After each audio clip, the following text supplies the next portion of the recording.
Hi there, I'm Florentina Martin and I'm children's buyer at Waterstones.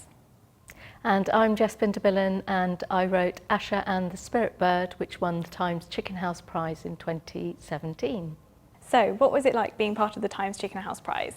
It was amazing. I wrote Asha and the Spirit Bird on my MA, Creative Writing at Bath Spa, and I wrote it quite quickly, so in about 6 months to first draft. And then we had a launch of the anthology of all the students from my year, and there was quite a lot of interest. People kind of liked it, but they weren't kind of committing specifically to it. And so lots of people made suggestions as well, and one of the suggestions was to turn it from past tense to present tense. So I kind of did that myself, sort of working, self-editing for a year. And when I got to that stage, I decided that I would enter the Times Chicken House Prize because it was always on my radar. And then I won, which was just incredible, really unexpected, and such a wonderful way to launch your debut. How did you find the experience of being partnered up with an editor?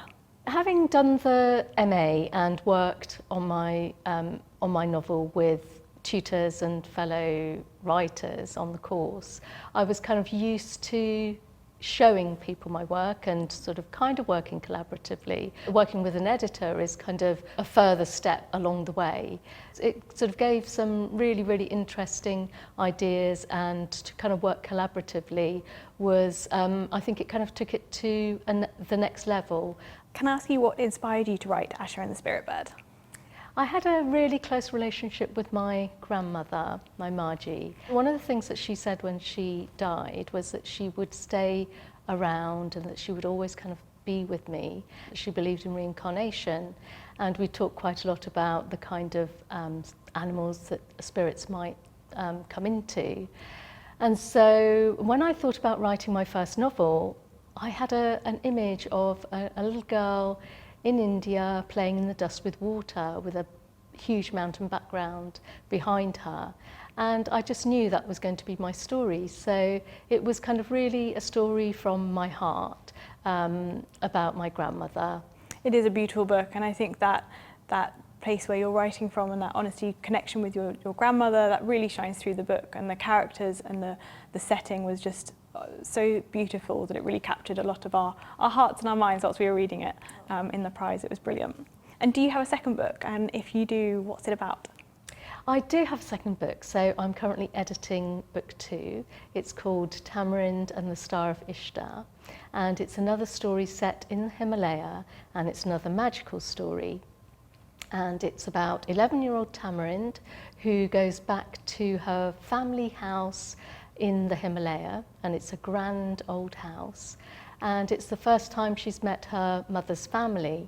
And so she goes to her family and she's really surprised because the house is amazing. It's up in the high Himalaya, and she finds a secret garden, a magical garden, and a girl, a mountain girl, a mysterious mountain girl that she meets in the garden at night.